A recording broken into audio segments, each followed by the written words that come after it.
Hello and welcome back to the Costing and Pricing Learning Program. Apologies for the slight delay in starting this webinar. We had a couple of problems, but they've been dealt with. Thank you for your patience and for sticking around. This is webinar 12 in our webinar series, Costing and Pricing for Volunteer Directors. As usual, before I get into the substance of the webinar, I just want to remind everybody regarding the copyright arrangements that are associated with the Costing and Pricing Learning Program. Remember, all of the materials are available for use commercially or otherwise to make sure that we, as far as possible, can help to increase the capacity for costing and pricing and financial sustainability within the disability services sector. But there are some restrictions about how you might use the materials, so please make yourself aware of those restrictions so that you don't inadvertently breach the copyright on these materials. The navigation is, again, normal at this stage of a webinar. Previous webinar was webinar 11, which is NDIS and frontline staff. It looked at the way frontline staff might be affected by the NDIS and how they might see the NDIS and also how they might respond to it. This webinar is looking at costing and pricing for volunteer directors, and the next webinar looks at costing some specific issues such as volunteer time and donated assets. The learning objectives. This webinar is very much intended for viewing by volunteer directors of disability service organisations. So those people who are responsible for governing disability service organisations and responsible for ensuring that they're strategically and financially sustainable into the future. As such, it's a fairly high-level introductory presentation and focused on governance rather than costing and pricing practice. So it is for those volunteer directors who might want to understand better how they can operate as a director within this environment. Of course, there is a context to the NDIS that is also critical. The first thing I would mention is that the NDIS is, as many would be aware, based on the idea of person-centred care and individualised funding. But it's not the only human services model that's based on that. In fact, most jurisdictions around Australia have adopted person-centred care and individualised funding models for a number of services, not just in the disability realm. However, there is significant pressure on government. Dramatic fiscal imbalance, which means that state governments particularly have not had the capacity to pay for disability services, and so the Commonwealth Government has now come in with the NDIS. There is, of course, costs associated with delivering disability services, and particularly challenging for directors and organisations is the fact that there's been a rise in standard of living costs affecting many not-for-profit organisations, and so that is a challenge that needs to be dealt with. Human resources challenges, as well as increases in raw demand, so numbers of people who have a disability and are seeking service, as well as the acuity of that disability, that is the increasing complexity of those disabilities, means that there is increased demand for services and increased complexity in terms of achieving or providing those services. The other problem that is increasingly being felt by disability service organisations, or potentially at least, is in relation to increases in expectations of people that are seeking disability services or their natural supports, their family and friends and so on. Finally, disability service organisations are incredibly complex organisations, and the financial aspect of those organisations is equally complex, and so directors need to be very much attuned to the complexities of the NDIS, how it will work, the complexities of the broader funding environment, and the costs and other challenges faced by disability service organisations. It's about a deeper knowledge of your organisation than you might have needed up to this point in time.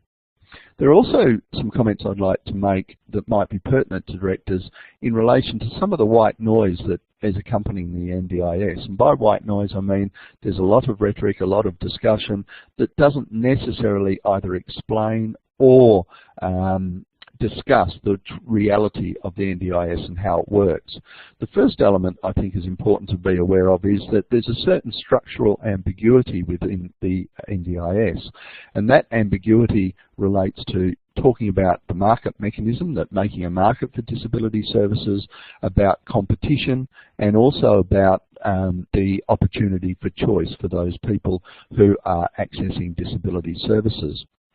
There isn't truly a market in relation to disability services, and indeed there's not a capacity for organisations to compete other than in relation to quality of service delivery and to some degree around price. However, that price must go down, not up.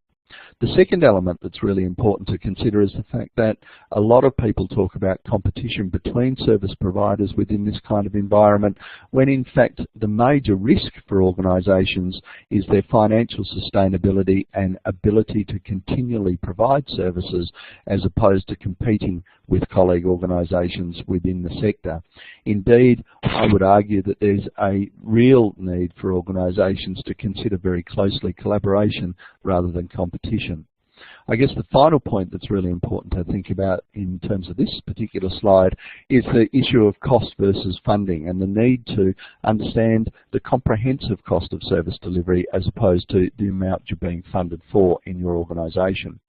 So these issues all represent some fairly major challenges for disability service organisations, including reform fatigue, risk of rhetoric, that is believing the rhetoric and not looking at what's really happening in the environment, hyper-responsiveness, that is you move too far and too thoroughly without having the evidence of what goes on, what's likely to occur as a result of the NDIS outcome, and also looking at short-termism, that you're trying to make decisions in the short term without looking at the medium and longer term outcomes that are associated with individualised funding and person-centred care.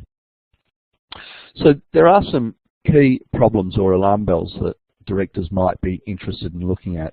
The first is, under the new environment, there is a need for accounting consistency and increased focus on financial control and financial sustainability. Understanding what each service costs you to deliver and understanding the difference between that cost and what you get paid is extremely important. Equally important, of course, is maintaining a balance between those funded services that you need to be financially sustainable and those other mission-centric services that are typically underfunded or unfunded and which cost the organisation to present. You need to, of course, maintain a focus on your mission as an organisation, but you have to have a very strong intellectual appreciation of what that mission costs and how you are going to strategise to ensure that you overcome the challenges of meeting that mission.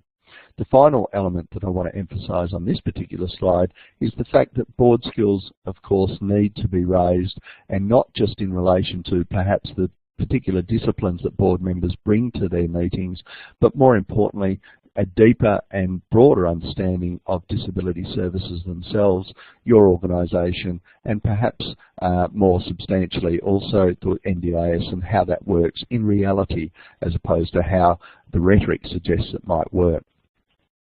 So in terms of financial risk to the organisation, it is important, of course, to arrive at a comprehensive cost for each service that you undertake. And a comprehensive cost includes all of the costs associated with providing a particular service, including costs like depreciation, annual leave entitlements, and other what we call accounting estimates, some of which have not traditionally been used in the cost in determining the cost of disability services in the Australian funding environment.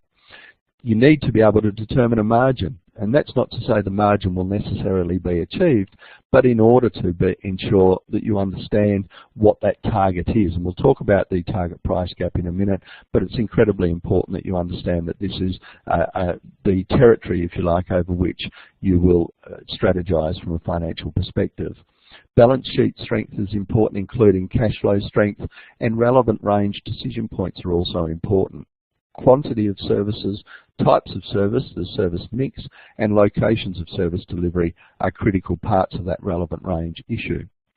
The final point that I would say is that price is probably one of the words that has been used around the NDIS system for some time, and which people expect to be able to access and use as the idea of a normal price that you might pick up in a restaurant or in some other service that you might be having delivered or undertaken.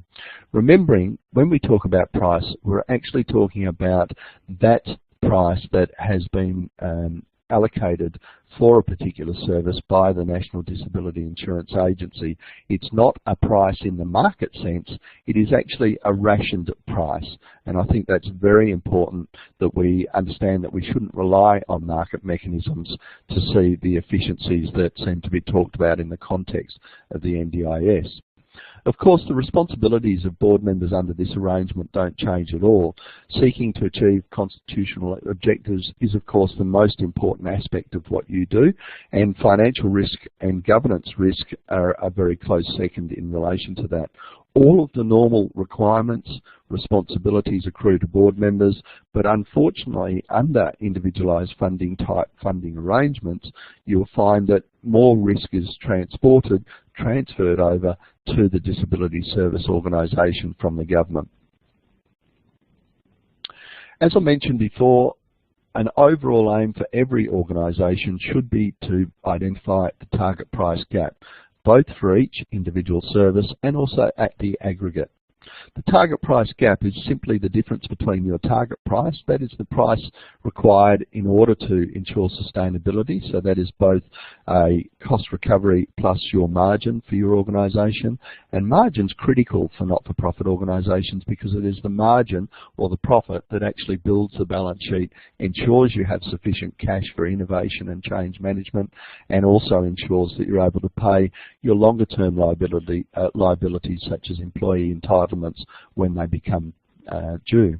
The achieved price is, of course, the price that's actually provided by the funder. So in this case, we've used the example of the price offered by the NDIA for services rendered. The target price gap at the individual service level is very important, but perhaps from a director's perspective, the aggregate target price gap, so that is the gaps for all of your services in the context of the service mix, that is the numbers of each type of service that you provide, becomes most important for you because that actually highlights then the extent to which you have a financial gap that needs to be strategically closed. Further word on the NDIS, I think one of the things about the NDIS and individualised funding and person-centred care is that ultimately they are positive outcomes for people with disability, for support services and also for disability service organisations. Ultimately they will have very positive impacts. I think it's a short to medium term risk, but in the long term, costing of human services will deliver increased understanding, better communication within the organisation, better decision making, better risk analysis, and also better mission focus as you really look at those aspects of your organisation that provide unfunded or underfunded services and make determinations about the level with which you need to proceed with those things. The key stages of costing and pricing I don't want to go into in any great detail for an audience of directors. However, there are 8 basic steps to this, and those steps are important in the context of making sure that you understand both that the board should be involved in both decision making and policies around costing and pricing for your organisation, especially if it's not been done before, and also that you should be involved in receiving reports to the board, somewhat different to the traditional reports where obviously boards are used to seeing costs against actual costs, so budgeted costs against actual costs and budget outcomes, but you also need to have activity outcomes and understanding of the timing of those activities. Remembering under the NDIS, your organisation only earns revenue if it actually undertakes service delivery. So in that sense, the 4 essentials from a director's perspective for costing and pricing, and more broadly for an NDIS type funding of services, is cost, price, activity and timing. You need to ensure you understand the cost, the gap between the cost and the price you're achieving, the level of activity required and the timing of that activity. In other words, you must undertake your targeted service delivery for the first day in the financial year and for each successive days. You cannot be behind in your activity levels because you won't be able to charge for those activities and therefore you may not recover your costs. There's always a cost-benefit consideration that directors need to take, however, in relation to reporting particularly, and I think that's something to think about. At the end of the day, costing and pricing and reporting can be undertaken to very, very small levels and to undertake a evaluation of the minutiae of the process. However, there needs to be a consideration as to whether there's benefit in undertaking that, because costing and pricing and reporting always costs the organisation. Remember, will the cost in time and money of reporting be outweighed by the value of the information developed? And really, only the board can consider that. I've already talked about the relevant range, but of course this is an area over which the board might strategise, particularly looking at what ideas are applicable within going from one relevant range to the next, whether there's an opportunity for increasing activity volumes or changing what you do to such a substance that you can actually decrease the overall cost of each service that you provide or the aggregate cost of those services at the corporate level. Remembering the relevant range is the range of activity and the time over which that activity is undertaken, in which your assumptions about fixed and variable costs and cost relationships are true. Beyond the relevant range, they change. So for instance, if you dramatically increase your output or your activity levels, it might be that you need to hire more senior managers, more payroll staff or other overheads that ensure that you then subsequently have an increased cost of service delivery. Putting it graphically, these are the key cost parameters and the fixed and variable costs associated with the relevant range. Come back to this slide and also look at the costing and pricing framework, the national framework, which is available on the Costing and Pricing Learning Program, together with the study guide that's available through the Costing and Pricing Learning Program website as well, to investigate these ideas a little bit more thoroughly. Pricing is important to consider, as I mentioned before. It's made up of the costs that you need to recover plus a markup for the that represents the needs that your organisation might have in the future. Remembering that making a profit is absolutely critical for any organisation in Australia's economy, and therefore that profit is used to build the balance sheet, which subsequently gives you the capacity to be financially sustainable into the future. Pricing considerations include remembering to make sure that you recover all of your costs and that you have some governance around your pricing to ensure, for instance, that pricing checks make sense, that you're not avoiding any tax or other issues that might be related to other regulators, and indeed that you're not achieving service unit shortfalls and therefore putting at risk your cost recovery particularly. Remembering here too that not every single service needs to arrive at a positive target price gap, but in the aggregate all of the services need to add up to at least cost recovery or better, otherwise you will have at best a medium to long-term financial sustainability issue for your organisation. Setting a margin then requires a few elements. Certainly, one of the things that you would do is that you would look at the financial needs of your organisation going forward. And one of the things that DSOs, disability service organisations, have traditionally been very good at is looking at their budgets from year to year. However, there is an increasing need under the new financial arrangements for you to consider developing a financial plan that might extend beyond 18 months, 2 years, to 3 to 5 years down the track. And particularly, that plan should include not only operational cash flow, but also capital cash flow, so the outflows for replacement of assets and so on. You need to consider those costs in the context of your premium, because those costs will need to be paid out of your cash flow at some future point in time. One of the important points to start with, though, when you think about margins and premiums, is to start looking at the actual margin that's been achieved historically. Have you historically made a profit, and what level of profit has been made historically? Remembering that history is always a good indication of the likely outcomes in the future. Control considerations for the board are, of course, absolutely essential.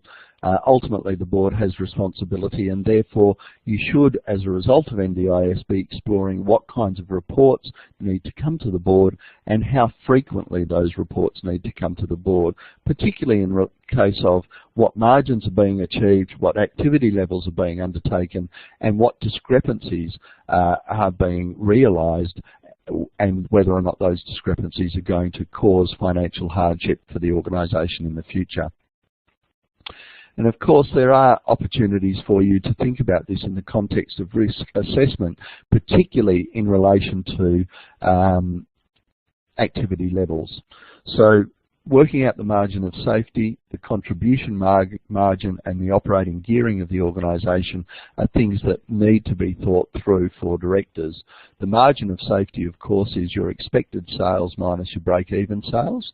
So that is the number of services you provide to cover all of your costs as opposed to how many services you expect to provide. And that margin, the larger that margin between one and the other, the more confident you can feel about your financial operation. The contribution margin is another aspect that's really important, and that feeds into the relevant range decision that you would make. If you have a very, very small contribution for services, a general rule, a very general rule is that the more services you provide, the better off you are. But you need to look at these ideas in the context of your organisation and its financial arrangements. So from a governance perspective, remember to have a proportionate response, look at the objects and the mission of the organisation, and develop strategy priorities. Think about the board reporting requirements and reevaluate the types of information, format, priorities, and also timing. Remember to look at activity as well as cost. You need to understand that this is about as much about how much activity your organisation undertakes and when it undertakes it, as opposed to how much it costs to undertake those activities. And finally, it's important for boards to engage more fully with their organisations to have a deeper understanding of how the organisation operates, as well as a deeper understanding of broader disability services.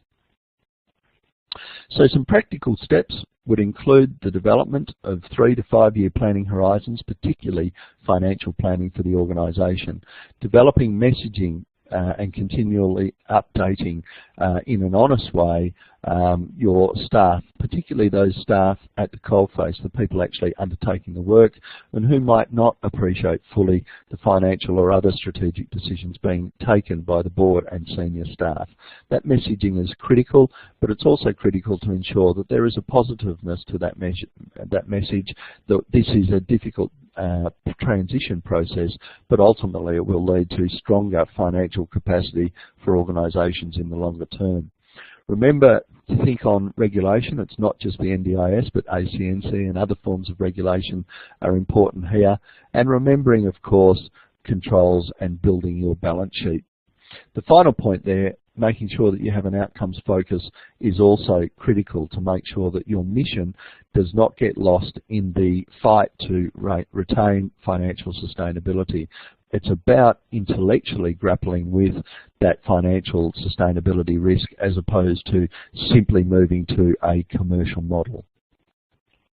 There are a number of ways that you can provide information to boards and absorb information, and this is just simply an example that's been taken out of the case study that's provided in the study guide under the Costing and Pricing Learning Program. As you can see in this particular graph, each service is listed down the vertical axis with the percentage of target price achieved along the horizontal axis. And you can see in this particular example only 2 of the services are achieving a positive target price gap. That concludes a very quick run through the decisions and complexity that is faced by directors in relation to the NDIS and also broader individualised funding and person-centred care. Remember, the next webinar is Costing Volunteer Time and Donated Assets, and also remember that we at the Curtin Not-for-Profit Initiative are very keen to catch up with and talk to anyone who might have queries, comments, or any suggestions with regard to materials that might come up.